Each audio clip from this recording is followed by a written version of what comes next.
Yeah, you got to take your time. Don't worry about it. Take your time. We got plenty of time on the video. Holy moly. Here you go, here you go, here you go, here you go.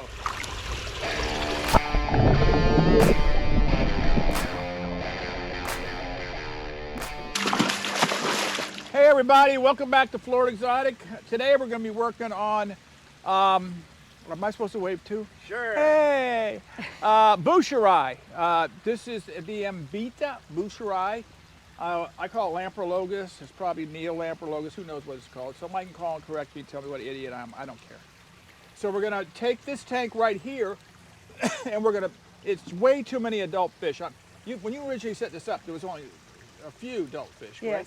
Yes. So it's been left alone. There's babies in here. No, you've been taking babies out. Yeah, I've been taking babies out. You have too. But it's got to be broken down because there's some fish in here that are way too big, and there's some old scragglies in here that are going to go out to pasture. So we're going to set this tank up as a breeder and that tank up as a breeder. These are a great fish, but I don't think they're a heavy spawner. No, not really. Unless we're just missing them. So we're going to set this up. And these, we're going to set this up very similar to the way we did the Trets.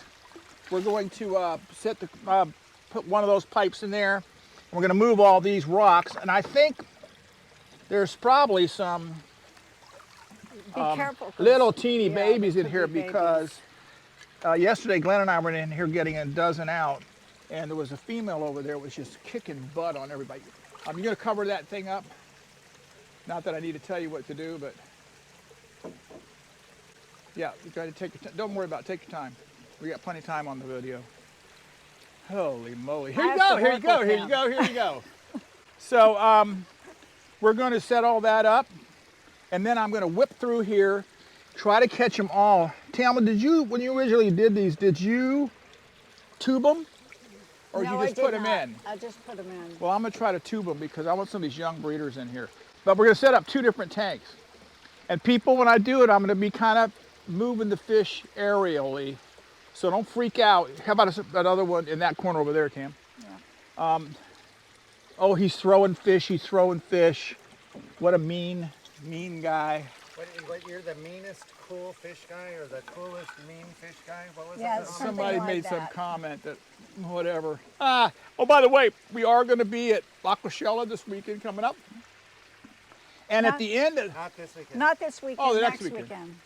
And by the way, at the end of this video, if you sit around long enough to watch it, I got to do one of my, what is it called? Something you've been wanting to do all your life? Bucket list things. And if you hang around, you're going to see it. And I'll tell you what it is.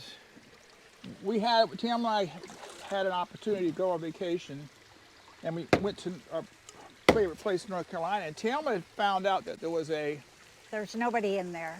there was a snail. Oh. Falcon, possibility to fly, falcons and hawks.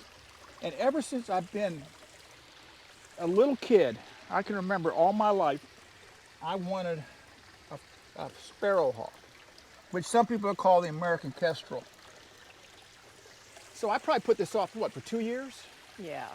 And then finally we got to do it, and we did it. And it was probably one of the coolest things that I'll say that I've done. It was just amazing to see these creatures. We flew a Harris hawk with the guy, and he also had a young peregrine falcon he was working on, so we got to see them both. These are, what are these? Ram's horns. Yeah, they crawl up the drains.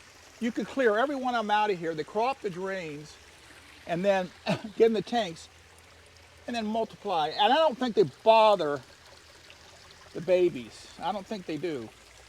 But they're a pain in the neck. But anyway, Glenn's going to put on there one of our things we did, the flights. And it was the coolest part about it is the guy, very nice, knowledgeable dude. He doesn't do, I asked him when we first did, I said, can you do just me and my wife? And he said, no, I have to do groups to make it work. Well, it was kind of a windy day, so everybody else in the group didn't show up. Ha ha. So we got just the two of us, this is it. Okay.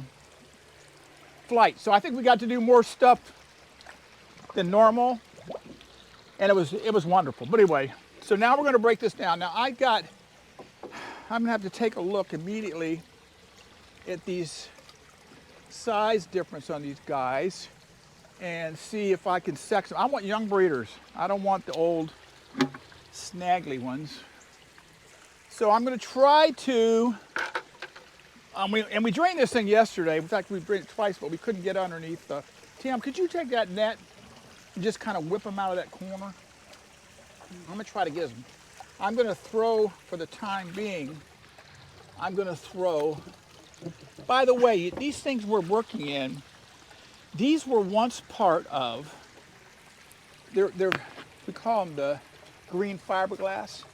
They had a top to them, and they were something that the military or the government used to, they're storage things. And some guy had like, I don't know, 15, 20, I don't know how many are over there. Oh, let me have those two guys. Yeah, these guys were next door. These, that's a Mandarin. nice, ooh, that's a nice, Yeah, what is that? Mandarin. No, babe, listen. It's supposed to be, but what is that? Oh, I don't know. That's got to be is that a black Calvus? No, it's not. What is it? This is a Mandarin right here. So you don't know what this is? I'm I hurt grew to my up there. core. Well, I'm sorry. I thought you knew everything about them guys. Sorry, people. So anyway, let's see if we can sex these guys by tubing them. Did we get a lot of them? No, there's a bunch of babies right But here. big ones, did we get a lot of the big ones? Um, I'm calling that a Yes. male. yeah, I think so too. Now, that didn't hurt that fish, people, please. Oh, look at him toss it like in the movie The Jerk, when it was the cast toss. What do you think that is? Hey, you got the binocular eyes. I have to have like a What do you think? microscope here. Well, there you go. It's kind of help I get. You know, I go get my eyes operator, and all of a sudden I got to be the one that's doing the looking. Well, I'm not seeing a lot. I hate to tell you this. A lot of big difference in these dudes. Yeah, I do. So I guess I'll do it just by. Well, you know what I'm gonna do? Oh, there's a definite female. Yes, for sure. No eyes, huh? That one for sure. Here you go. Here again. Little hole, big hole. Yeah, I don't think I have a lot of females in this Well, tub here. but the thing of it is, you got to get rid of these old timers in here because they're not actively breeding anymore. They're just causing trouble. So what's an ideal tank setup for these, Rick? These guys would go in with a loopy, Julies, things like that, and you could have sips above them, that kind of thing. These are these pretty? I think these are pretty aggressive, not super aggressive, but probably somewhat aggressive, especially when they're breeding. But I don't know. We're going to know in a month whether we're doing this okay because they're very difficult. Can we see some of the bigger ones? Sure. Get a young one. Yeah. These guys are known for their lyre tails. Now they're not fired up weird color, but these guys, I think, there's certain fish out there that are popular for their body shape, for example. It may not be the most beautiful fish in the world, but people like them because, wow, look at this weirdness about their body. So that's what sometimes sells these fish. Like just their strange body. These guys are to me, this is just too old. I mean, it's gonna be around. They start to lose their color a little bit. Yeah, they don't produce as well. They just all they do is sit around and eat. They don't produce. They don't have to go out to pasture here. Going out to pasture here sometimes involves a trip to the dove-eye pool, which we don't want to talk about.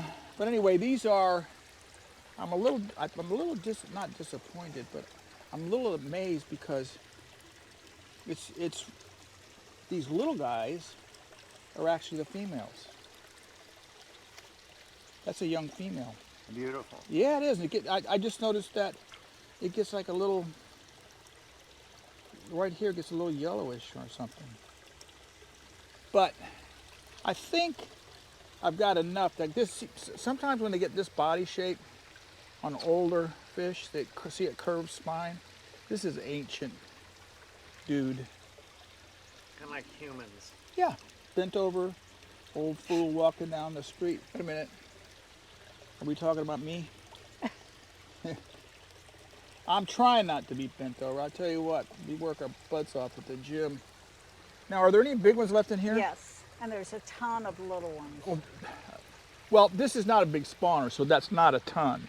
Well, yeah, but for these I mean, guys, it is. wait till Glenn goes over there and shows you. I don't know if any of you saw our Tret one when we took the babies that are over there. I would have guessed initially, 150. I think there's 300 or 400, don't you? I'm not going to even sex these. I'm just going to throw one of them to each one and see if not. So the rest of these are babies. There's a bunch Well- of 1.5 inches back in this corner. And there's a bunch of 2.5 behind this pipe. Oh, well, you guys are supposed to be helping me. Get them. I can't have to do everything, you know. Okay. But if you go to Aquashella Daytona and you see us walking around, you know, come up, talk to us, please. I had somebody tell us last time we were there, they thought we were too mean. I was too mean. And they were pleasantly surprised when they came up and talked to me. and their thoughts were confirmed. No, they weren't. I didn't do anything bad. Think that's all the big ones? I saw one more, but I don't know where he went. So then what we're gonna do is we're gonna leave these little babies behind, and all these guys, grow them up, sell them, and we'll keep some. Oh, there's a couple more. Yeah. Boy, they're hard to catch in this tank. This tank's got some on the side, is like, got some, are they over there? Yeah, They're like in front some of ridges. And these fish, they learn how to go into them when you're coming up you. with the net. I don't think you got one. There's 2 in there. There's another 3 in front over here. Oh, man. So they learn how to get into those ridges. In fact, we got a running rule that we're not allowed to put any haps in ring tanks because as the ring goes around, it's got a ridge in it. And by the way, we set up, while we were gone, the guys did a marvelous job of building a tank stand for 4 75-gallon tanks. And now we've put the gravel in and some sand, and we're going to set them up. Maybe Glenn will show how we do it. We're going to set them up with spawning caves with rocks over them, and we're going to put a pair of a Neolamprologus kendali in one, pair of Lepidophromos, and Combi another, a Longatus another, and in the one with sand we're going to put an Anantopsis calicis, and then we're going to breed them there. So that's going to be a wonderful thing to watch because Calisa is probably it used to be one of our favorite fish, and we used to be the king of it. And somehow, I don't know what we did, but we lost them. So just kept selling them. We sold them out, and then we didn't have any left. But anyway, buescheri. And then watch the flight of the birds. And see you at Aquashella next week, Daytona Beach, Florida. Thanks for being here. Like us, subscribe, and give us a comment. I love the comments. They make my day. See y'all later. I'm gonna reload.